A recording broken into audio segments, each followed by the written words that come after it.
Okay, let's get this started. Welcome to the Wrap Party Podcast. I am Peter Hunner. I'm a co-founder here at VeryBusy.io. Thanks for tuning in today. We have a wonderful guest, Kelly Garthwaite, which I first heard talk at an event regarding post-production workflows and creative operations and such.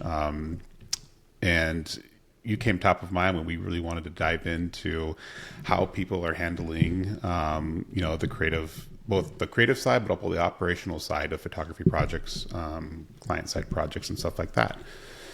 So thanks for joining today. I'm really happy and excited to talk to you. We got some great stuff to cover here.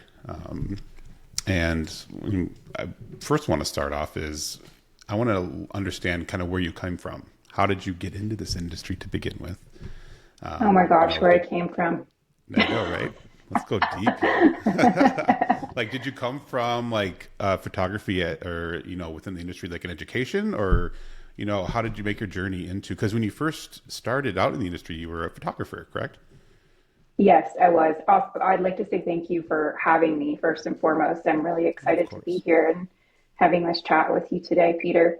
I actually got my degree in English and I started as a technical writer and I was working for the government in DC as rewriting software manuals essentially. That And sounds so interesting.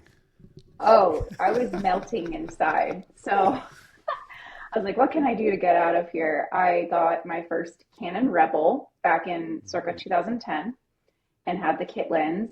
And I was taking simply awful photos. I had taken a high school film photography class.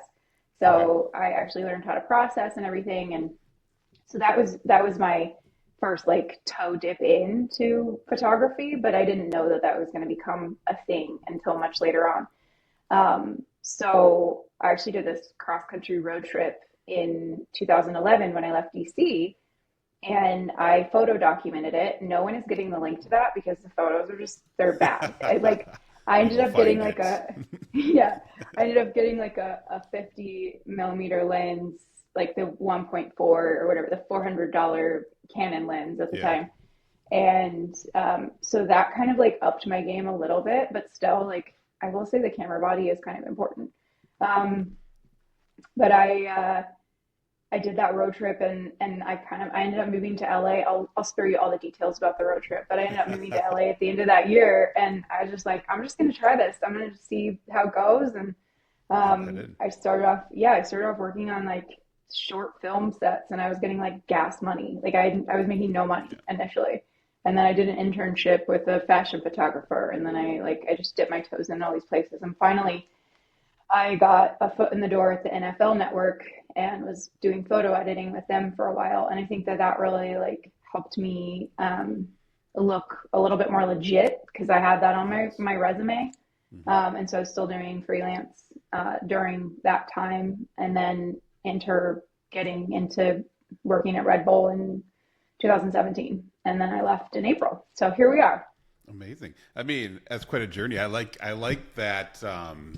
The part you're interning, you're getting your foot in the door, working on sets and stuff like that. I think that's such a valuable part of a lot of people's upbringing when they're getting into the industry. Like the amount of Yes. stuff you learn during those times that kind of guides you Yes. into where you're going to progress to, right? So starting in photography, kind of doing your own thing, freelancing, and then you got to the NFL Network. You said your connection there, working on some photo editing. Yeah. You know what? From there to working for Red Bull, where did that transition come in? Because you took on a different role going into Red Bull.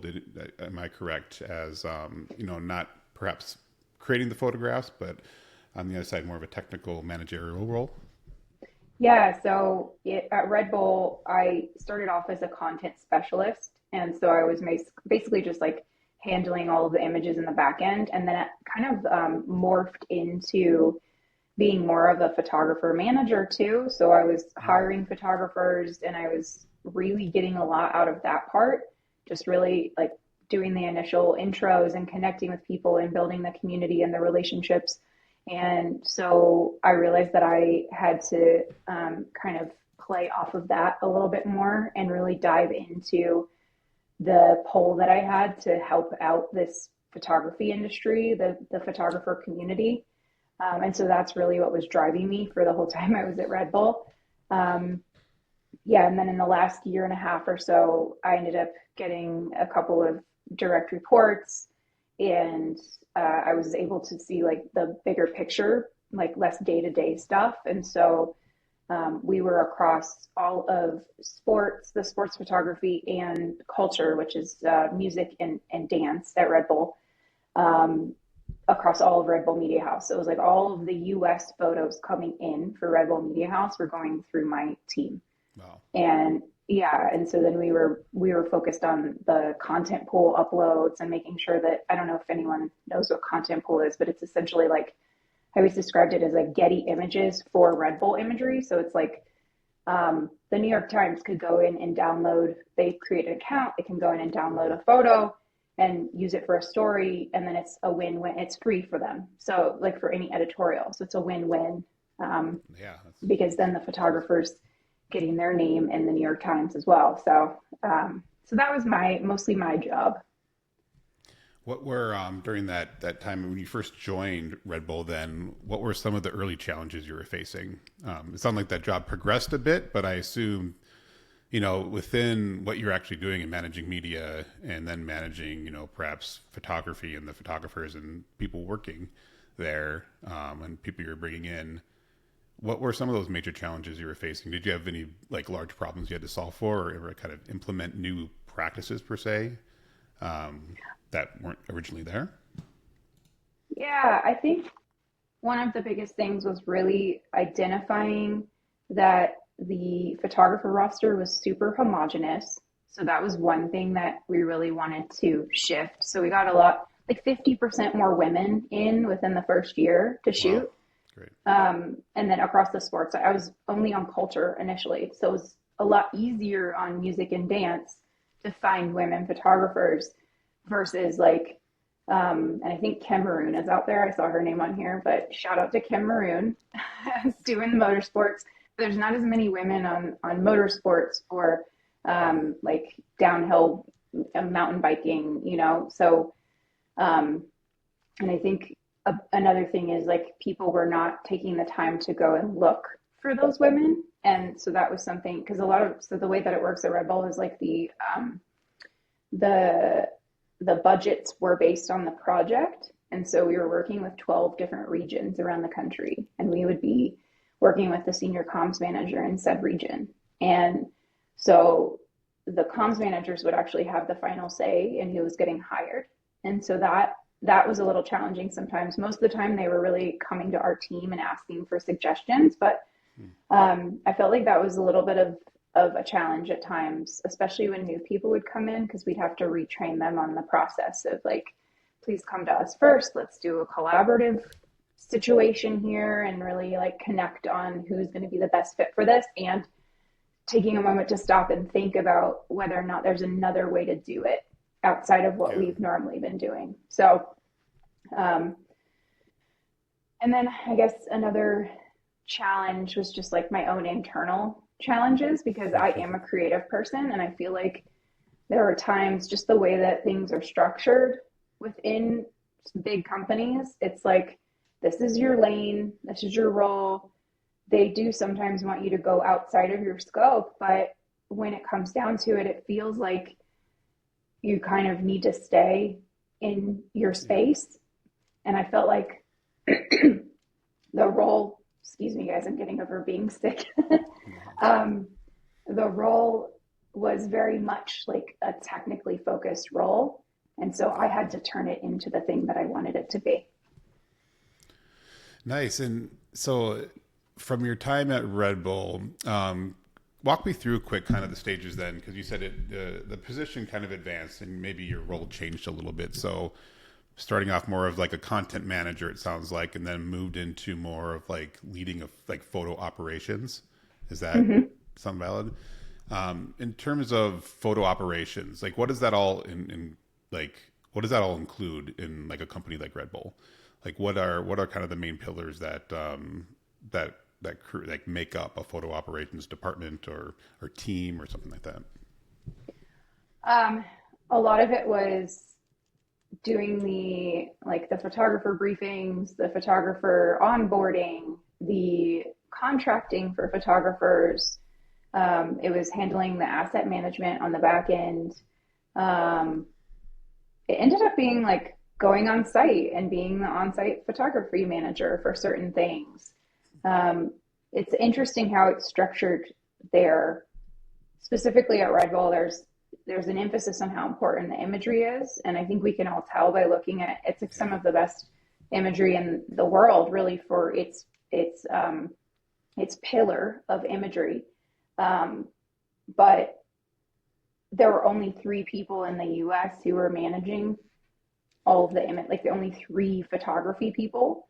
Mm-hmm. Actually, there were four for a little while, and then we ended up with three, and then down to two.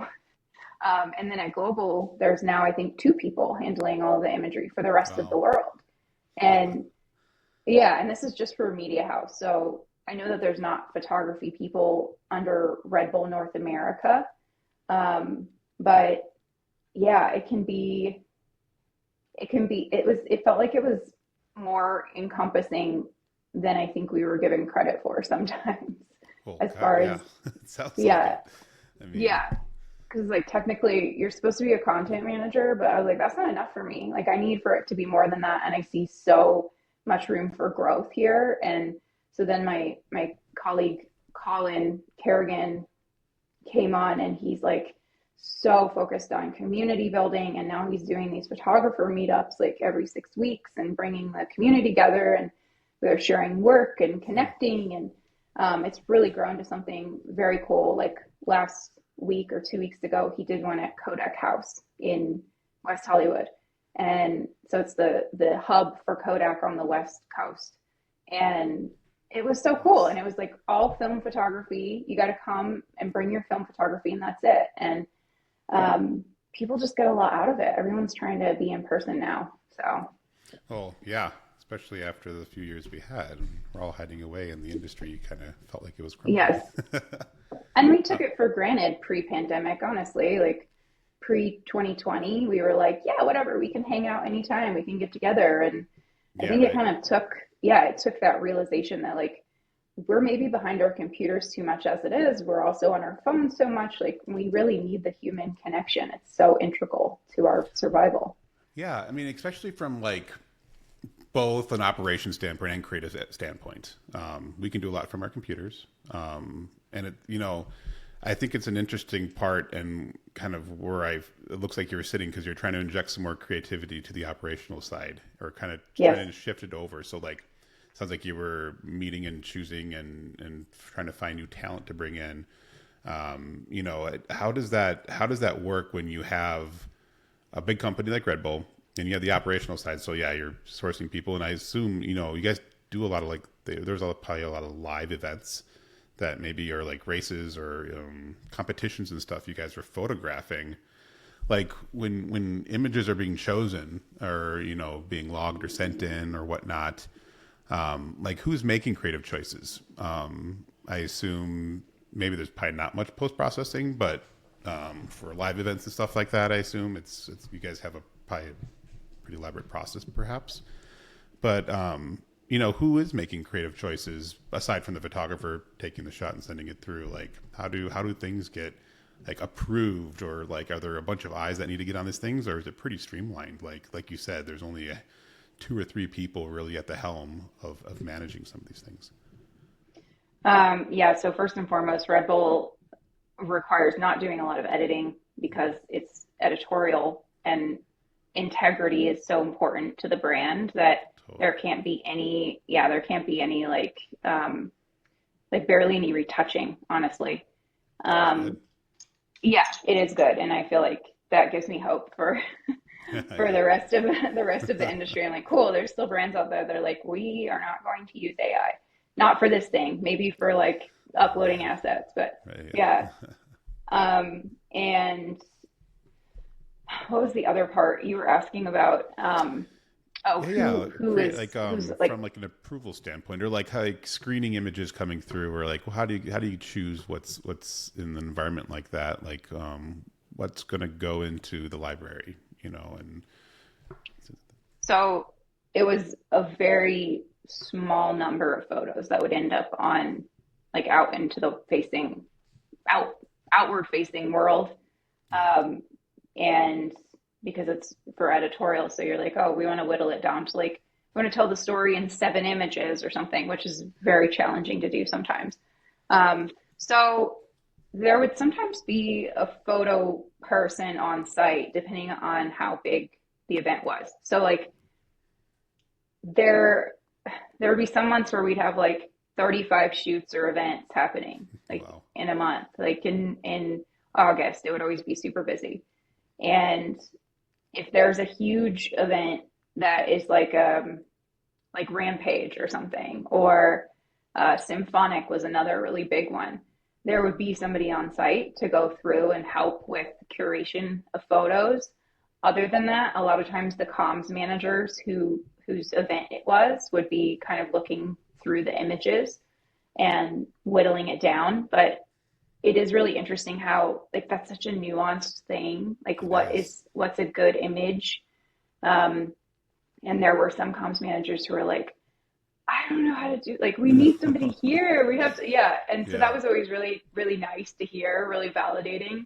Um, We need a but I person think, doing this job. Yeah. yeah, but it's also in the training, honestly. Like, if we're working with somebody, like, we would have a dance photographer who has worked with the brand for 10, 15 years, and they are really embedded into the b-boy, b-girl, which is the breakdancing world, Hmm. b-boy, b-girl um, industry, into that community. And so they're really comfortable with the dancers know who they are. And we can keep our eyes closed with people like that. So a lot of times it was like, they have been doing this for so long, we don't have to worry about anything from their output, and they're going to submit the images that they know are the best ones because they've been working Yeah. for the brand for so long. So a lot of times we would pair those people up with more up and coming photographers, and they would like mentor the younger Oh, that's photographer. cool. Yeah, so that was also really helpful. We were doing photographer workshops as well, where we would bring in people who'd never shot for Red Bull, and we did like a basketball clinic, and we did a dance clinic, and we did some other, like, I can't remember what the other ones were, but um, basically teaching Wow. them the Red Bull way. And we would get like 2 to 3 photographers out of those workshops who would continue to work for Red Bull. I mean, that's great. I mean, that Yeah, obviously leads to the consistency and the quality that you guys were putting out there. Um, exactly. It's honestly a very important and integral return on investment, and people don't really understand the it's so proactive. tangibility. Yeah. Yeah, and it's giving people a chance. It's like, I see that you have all of this passion and you really, really want to shoot for Red Bull, and I want to give you an opportunity to get in the mix. And I think this is going to be the best way to do it. Yeah, that's amazing. And I'm seeing the kind of the connection now to how you've moved on to starting your own business and what that all entails. Because everything, it sounds like you were learning and building upon at Red Bull. You obviously saw some areas of the industry, across the industry wide that needed help, whether Yes. it be from an operational standpoint or a creative standpoint, talent standpoint, development standpoint. From, I guess let's start at, you were at Red Bull for how many years was it? Seven? 7, 7 years yeah. at Red Bull. Okay. So coming out of, your seventh year there, what was kind of driving your choice to leave Red Bull, a place you had been so long, and sounds like you grew a lot, to kind of marking out and deciding to start your own thing? Hey y'all consulting. It's, by the way, I love the name, and Thank you. it's I'm amazing. I'm getting that feedback a lot. I'm like, yes, this is me trying to not take myself so seriously. Well, Like, it come fits on, you. I it's think that's the other thing too. photography. Yeah. Thank you. Thank you. Yeah, like we're not curing cancer. We're making people's lives happier when they see a photo that they love, of course, but like the process of doing a photo shoot should be fun. It doesn't need to be this like stressful thing. And I think people like lose their perspective sometimes because they're like, oh my God, it's all about money in the end, really. It's people Right. looking at the bottom line, and that's something that doesn't really resonate with me very much. But I'm like, cool, I have to start talking to people in that way so that they want to work with me. Um, but yeah, I just saw certain things that I felt like I wasn't doing, I was doing a disservice to the industry if I continued to stay at one brand, because I really want to go and try to help. I've gotten more clear in the last like few weeks about the fact that I do want to be working with like more of a startup size company, someone who's already gotten a Nice. round of funding, preferably. I don't necessarily want to work with people who are straight out of the gate. I would do an advisory call with somebody like that, but um, and once someone's at like Series A or B round in startup world, they're probably doing a rebrand, and so Yeah. yeah, and so that's something that I feel like um, I can come in and utilize all the information that I got and all the experience I got whilst at this huge brand and input it into this more up and coming brand so that they understand and appreciate everything that goes into photography. Totally. And also so that they're not doing reshoots and wasting a bunch of money, because that happens all Oh, I the bet. Yeah. time. People do Well, not understand the intricacies and like the nuances and everything. and I assume too, I mean, from it just, to me, it would seem like starting with a newer company that's going through a rebrand, hasn't built something already that you got to tear down and rebuild, but it's kind of starting from scratch. Do you think it's easier, or is it better to have some infrastructure to rework? Like if you were to go into a big Fortune 500 company and try and redo a department. I'm not saying I would turn that down, but I Yeah. feel like there's something that's really nice about working with a company that doesn't already have a lot of practices in play. Because I think once they get so big, they become very set in their ways. Hmm. And they might say that they want to change, they might say that they want to revamp, but what is the definition of that? Is there an actual eagerness because we're like, we just want our brand to soar, we want our product to sell. Like somebody who's a little bit newer is going to be a little bit more passionate about that, because if you have like a Google or Apple, like, love them, great brands, we use them every single day, but they're really dialed in a lot of ways, and I feel like it's much harder to go in and actually incite change in Yeah. environments like that. And so my biggest why is, and this is not how I'm pitching myself to brands, but to industry folks, my biggest why is creating more equity within the industry. And the way that I feel like I can do that is if I'm educating people along the way and showing them that there are easier ways to do XYZ. You don't like, yes, it's an investment to go in and do a photo shoot, but there's also other ways to look at it. Like you can utilize stock photography if you need to for a little while. And then once you get a little bit more funding, you can go in and hire a great photographer and you can Yeah. do a collaboration with them or something. There's a lot of different ways to look at it. Just the nuances and the specifics that can go into a photo shoot, or just any generic thing from a company to any kind of brand around. I mean, the value you offer there, I think, is incredible because, as we know, small things in the planning of a photo shoot can save a ton of money, a ton of time. It can affect creative. It can do all these things.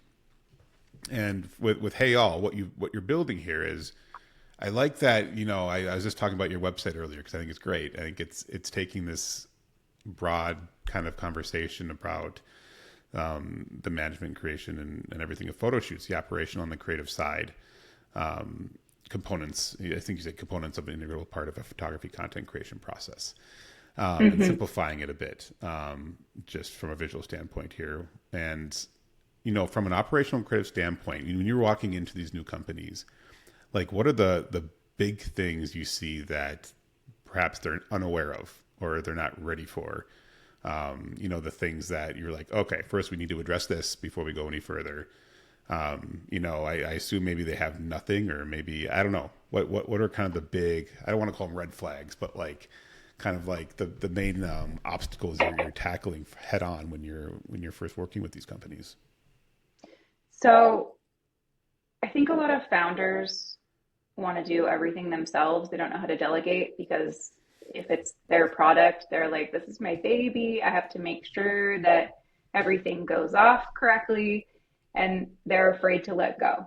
So that's one thing, and That's I close can to home right completely, there. Yeah. yeah, exactly. I can completely understand that. But I think it's also, and this is not just in smaller companies, this is across the board. We're seeing people getting laid off left and right. And so that means that the people who are left within said company are probably taking on a role and a half or two roles, whatever that looks like. And so then you end up with your marketing people who have no background in photography taking on the role of being the photography manager. And they're some of them do have a background in photography, so I'll give it to them. But I just think that people don't understand that there needs to be a dedicated point of contact for photography. It could be there could be overlap between photography and video. Like if you are a smaller company and it's a little bit more, it's a little easier to do both of those things, but just a visuals person in general. But there needs to be a point of contact for for that part.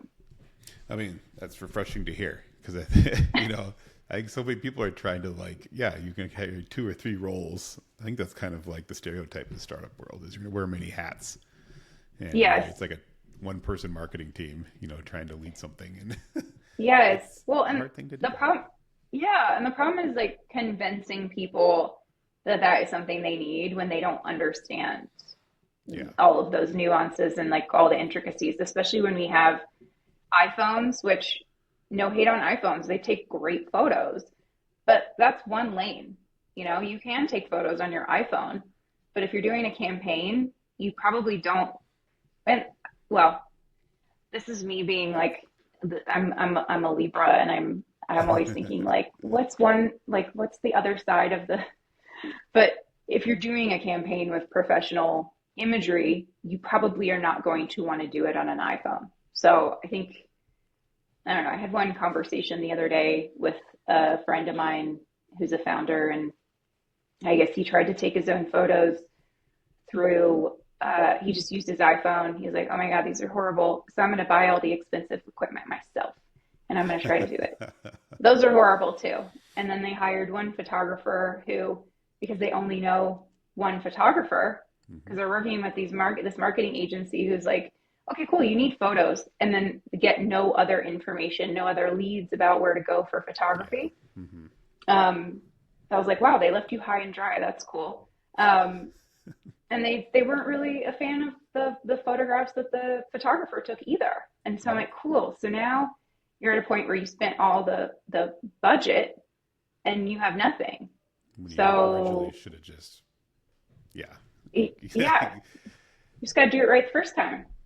Well, I think that's an important part of getting back to talent and sourcing. And when you're setting up these teams, um, when you're helping these teams find creatives, are you helping them like hire internally, or is it more, will you help, find freelancers to come in for the right job? Like, it sounds like you can go pretty deep into helping them with that creative process, on not just the operational side of getting things set up, but then when they're ready for those creatives, when they're ready for that photographer that will fit their project, give them the look they want and operate the way they need them to. How does that what does that look like? Are they heavily involved, or are you kind of taking the full reins and on the creative ends of things when they need it and kind of fitting in where there's holes? I think, yeah, it's a matter of just matching up the right talent with the brand, like somebody who's really gonna understand what the brand is looking.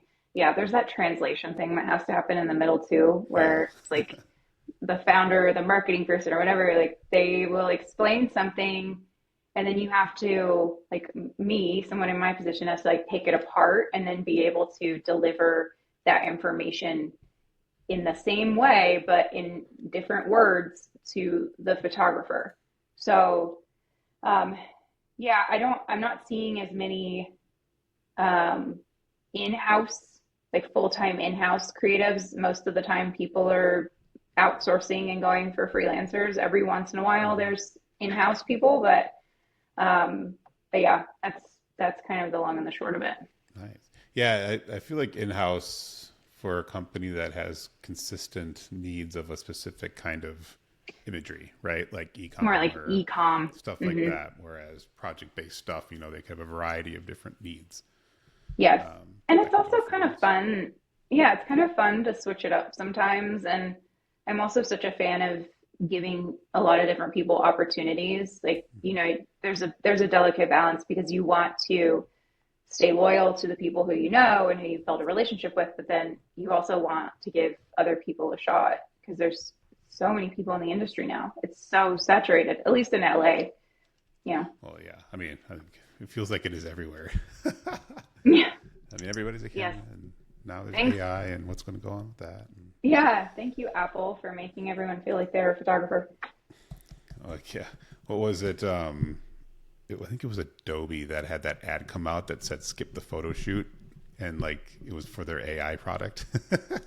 Just skip the photo No, shoot, use AI. No, I think they retracted that and issued an apology. But yeah, our own Adobe. Adobe.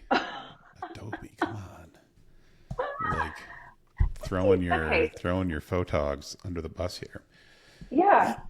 That's your biggest client, your biggest customer. It's so funny. We're talking about something like that at Henry Stewart the other day. Um, Somebody was talking about not just following trends, not Hmm. just hopping on the trend train. And it sounds like that's exactly what Adobe did. And they didn't have Yeah. any foresight when they put that one out. Well, So, I think it's, I mean, similar to kind of what you've been talking about, though, on the operational side of things, there is a disconnect in larger companies. Whereas the Photoshop team probably had nothing to do with that ad, I'm pretty sure. mm-mm. It went through a marketing department and somebody Yes, decided this is, AI, it's cool. Hey, you don't need to do a photo shoot anymore, not understanding what that means, right. especially to the client base, and somehow got out in the world. And just But they did, I think it's they did become, apologize. what's that? They apologized, though, you Yeah, I said? think so. Okay. Actually, I was on a panel with an Adobe person and an ASMP person the other day talking about AI. But ASMP did an open letter to Adobe addressing it. And I guess Adobe took that letter, addressed it, apologized, or like and kind of walked through what may have happened. And I guess they've been very proactive in working with ASMP and some other organizations in terms of being transparent about the AI and that users need control and you're part of about licensing and all that too, like with AI images nowadays, who owns them, where's the copyright, like what are the limitations, what does this all mean? Right. But with the technology changing so fast, like, how are you keeping up these days with new processes? I mean, if you're tackling content management and photo storage over here, and then you're helping with creative and trying to produce or figure out a way to do something like what are your sources? Like, where are you learning new things or keeping on top of things? What are your go-tos? A lot of it's in-person interaction, just like having conversations with people and kind of understanding what they're seeing, what trends are coming up, um, hearing what people are afraid of, honestly, and trying to Yeah. be like, let's pump the brakes a little bit. We don't know where things are going to go. We don't know what they look like. The human connection is always going to be important, and maybe that's me just saying what I hope for. But I think that there's always that theme. That theme keeps coming up. Um, but I guess I've been kind of I'm so open-minded about trying new things. Like I was so resistant to trying TikTok for a long time. And then I eventually was like, I'm gonna make an account for my dog and just start putting videos up and just see what I think. But it took me like a couple years to really like decide that I was gonna be okay with it. I was like some of my friends would send me TikTok videos and I would get like mad. I would get angry. I'd be like, I don't want to look at this. I'm Don't so want to click resistant on to that this. link. Yeah. Yeah, I don't want to click on this. And so I think for me with AI, a lot of it is like kind of sitting back and just seeing what happens a little Mhm. bit and observing. Because if I know myself well enough that if I try to keep up with everything that's happening at all times, I'm gonna lose my mind. Like I'm, Oh, you can. It's yeah. yeah, and I know that things are so quick to change that I think it's like how we're talking about LinkedIn being my platform of choice now. Like Hmm. I deleted my Instagram account in 2020 because I realized when I was logging off that I was feeling worse than when I got on. And I don't Hmm. want to feel like that. And I fortunately was in a position to, I wasn't marketing myself as a photographer. I was marketing myself as a photography. Well, I wasn't even marketing myself. I was working at Red Bull. Um, I still use the site to go and find photographers and connect with people. Like I log on there like once a week or something, but it doesn't like dictate any of my emotions anymore. Yeah. And so I realized that I have to be really careful with how much I dive into things and how much time I'm dedicating to certain things. So my main trajectory is photography as it exists now and how I'm hoping for it to exist going forward. And if AI tools that really help that process come up and are an organic Yeah. manifestation and connection to whatever I'm doing, then those are the things that I'm going to be excited to use. But yeah, I mean, I'm always interested in hearing what's going on. I'm not necessarily like diving into every single thing myself, but that's where we are at the moment. I mean, yeah, it's coming. It's coming fast. It's you can't. Nobody, not one person can keep up with everything. But No. the solutions come when you have a problem and you start researching it. That's when you kind of figure out what direction Yes. you need to go or the people you need to talk to. Yes. But I, um, oh, sorry, continue your thought there. oh no, I was going to say, I 100% get in my head sometimes though about should I be using more of these things? Should I be in mid journey? Should I be playing around? Like what? But then I realized that one of the things that anyone who has like a really well known personal brand, they have stuck to something and just kept with that messaging over and over and over again. Hmm. I was like, okay, that's gonna make me feel a little bit better if I continue to focus on that. Like you look like Tony Robbins, like he has his Stay true to yourself. Like yeah. yeah, and he's like, I'm helping people overcome their fear. And then like Brene Brown, she's all about shame and overcoming shame, and so it's the same kind of thing. And like my brand is based around creating more equity in the photography industry and helping brands grow in a way that also kind of helps the industry. Yeah, which is needed. I especially in the last few years, there feels like a building consensus around photography with yeah, like we're just talking about AI, but also the economy and a lot of different things that some areas may not be as busy. Some people are doing well, some aren't. It's kind of always been the ebbs and flows of our industry. And Yeah. I know, we were talking earlier. You mentioned, you're working more and more with photographers one on one about maybe development or marketing or branding or kind of positioning and helping them integrate into, and whether it be what clients or the operational side of things and such. I'm curious, kind of jumping off from the social media side. A quick conversation we had. How photographers these days, it's I think it's hard not to be on social media, especially on platforms you feel like might help promote you. Yes. Which I think Instagram was a big one. Maybe it's not anymore, or maybe LinkedIn is coming up more. I feel, but you know, for photographer. Well, first of all, in terms of working with photographers, like what's your experience on that? What exactly are you working with them on? Like, what kind of is it more from an operational standpoint, or is it also from like the branding, marketing, positioning kind of stuff as well? So while I was still at Red Bull, like in the winter, I opened up some office hours with photographers to just do some one-on-one calls. And I haven't done anything like that since.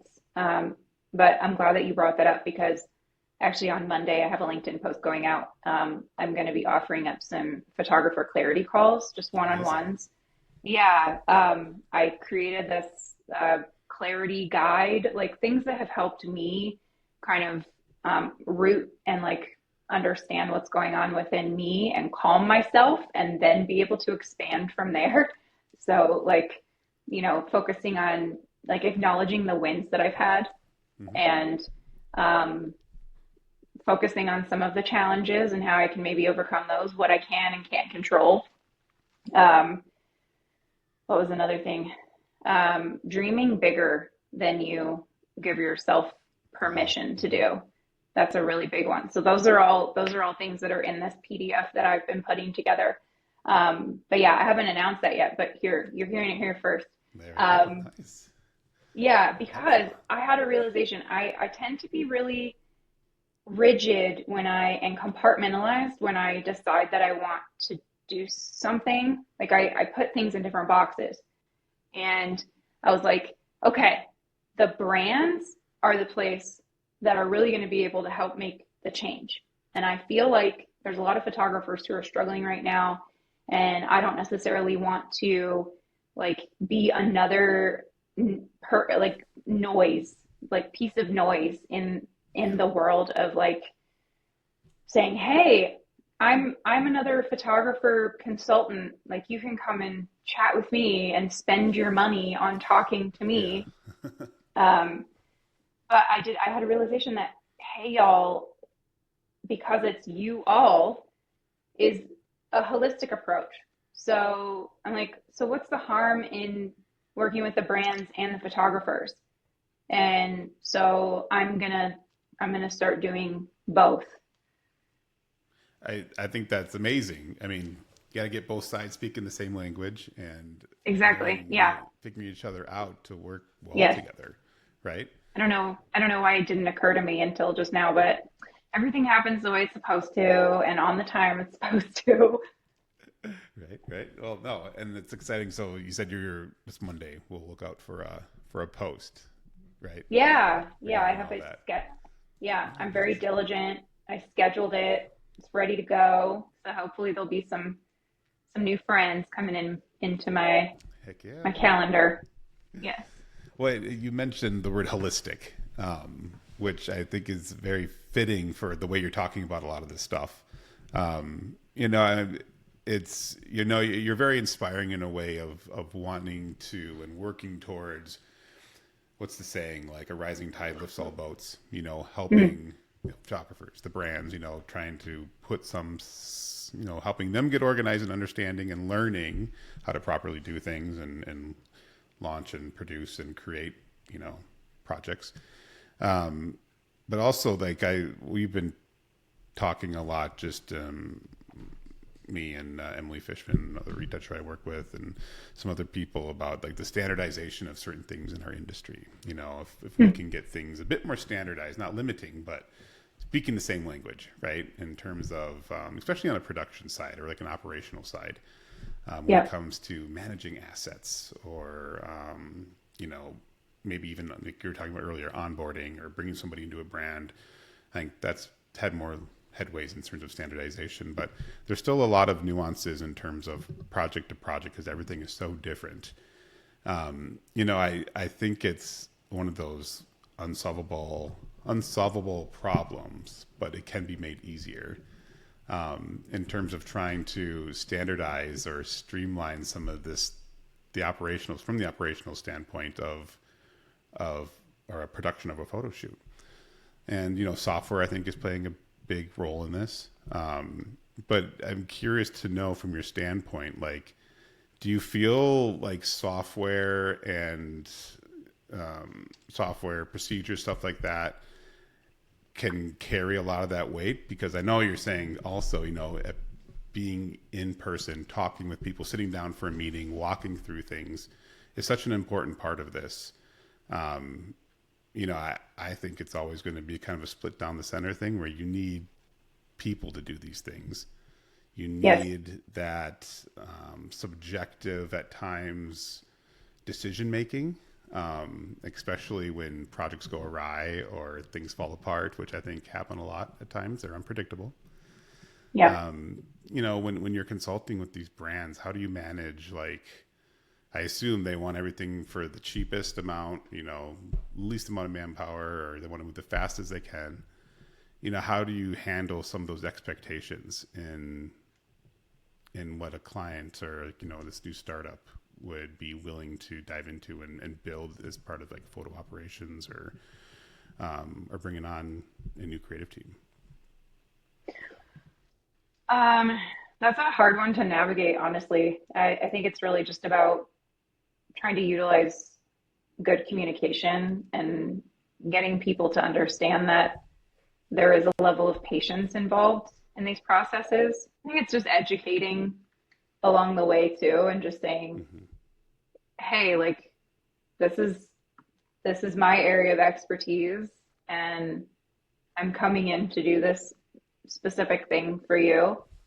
So, and then also, feeling like you have to keep asking, going back and asking questions over and over again. You're like, I hope that this person doesn't think that I don't know what I'm talking about, because it's hard to admit when you're like, I don't know the inner workings of your particular brand, so I need to know all of these different things so that I can fit all these pieces in together. Yeah. Um, but you're talking about software.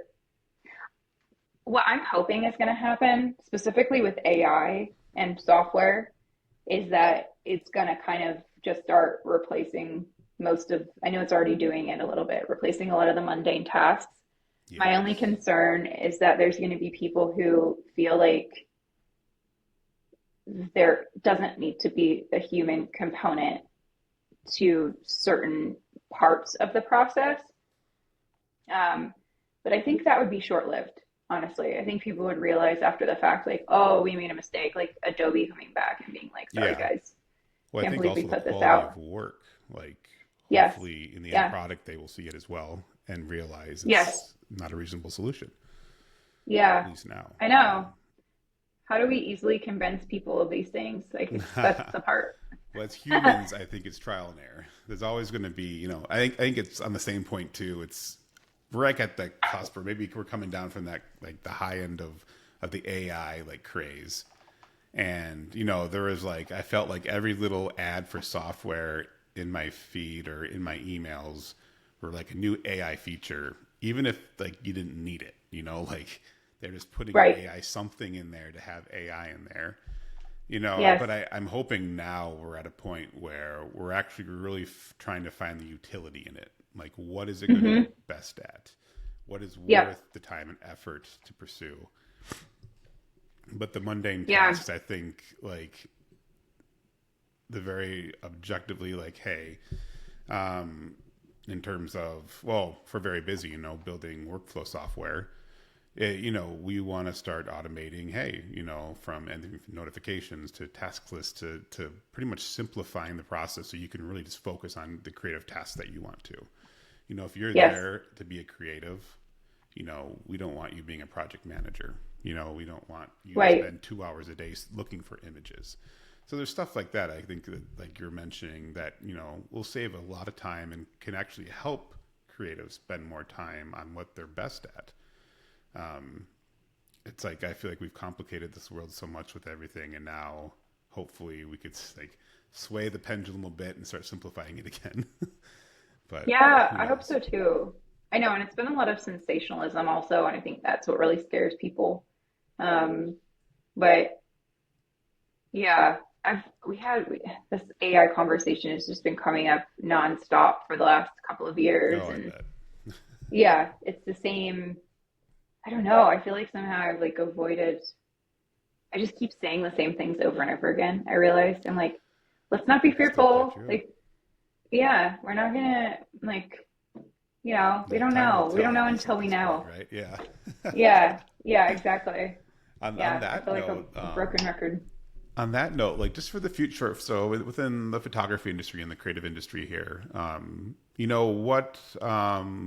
what kind of insights do you have? Like in the next 5 years, what are some of the things you are hopeful for? What are some things that maybe you would like to see happen? Um, I really, really have this fantasy about. more brand collaborations with photographers. Mm, So like kind of like in the music world right now where it's so and so featuring so and so. yeah. I want to see that in brand collaborations with Ooh, that would be photographers. cool.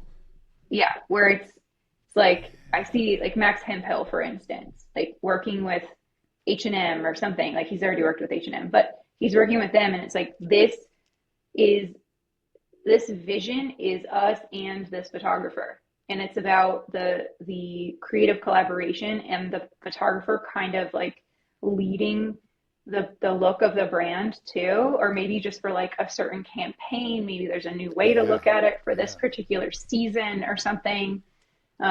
So that's something that I keep talking about and trying to bring into reality.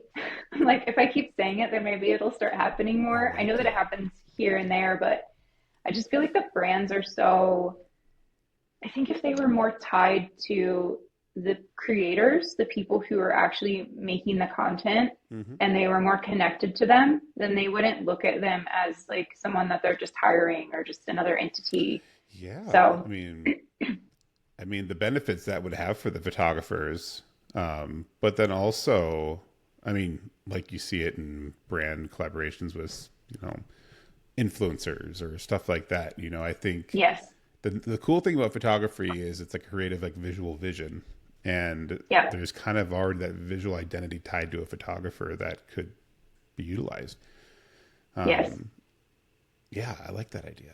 That's cool. That one. Yeah, that one. And then I really love the dichotomy of slowing down while we're speeding up. So, like, so much more film photography is coming out now. Like, people are really Yeah. excited about that. Kodak came back from the dead, essentially. Like, it's because the younger generation, like anybody, anyone who is human, is interested in nostalgia in some form.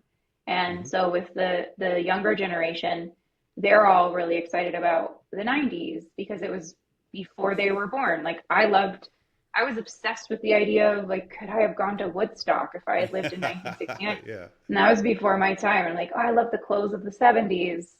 And so there's such that I think there's a pushback on the speed at which we're moving from the younger generation. They don't know anything other than growing up with a phone or having a device all the time and being on social media. And a lot of them are like, I don't understand why I'm not feeling very good, but there's something going on that doesn't feel right to me.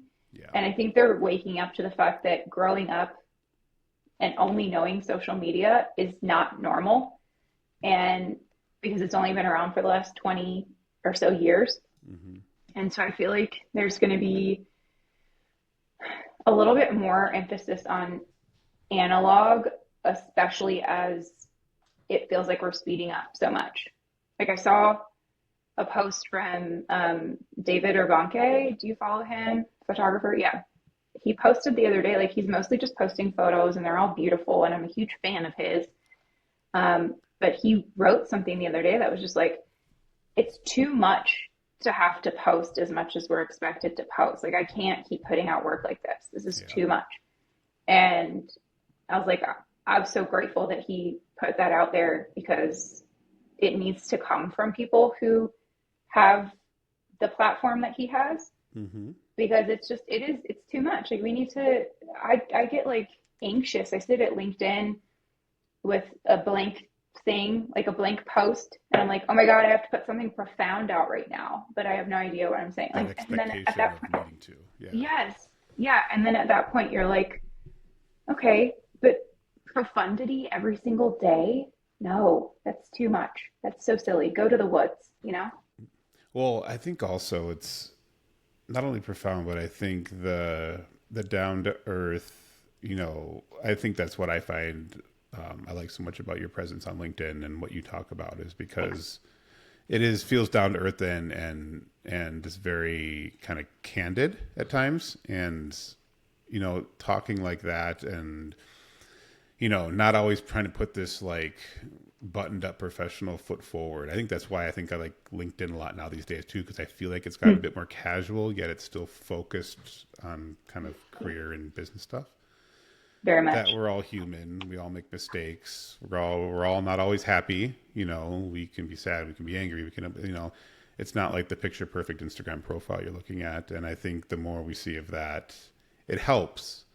But there's still those expectations, I think, of if you want to get work, you got to post. You got to do this. You got to have this many followers. You need, Yes. people aren't liking your photos. That means your work's not good. Like I think also as visual artists and as, within the photography industry, the work gets so much, it's very tied to you yourself as a human personally. So if work's not going well, then you're not doing well. And, the Yes. whole, Oh, that cycle preach. of just whatever.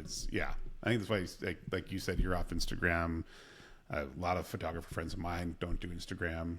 Um, it's just from a mental standpoint, it may not pay the dividends or may not be worth it, in terms of Yeah. just quality of life versus what Yeah. you're trying to do.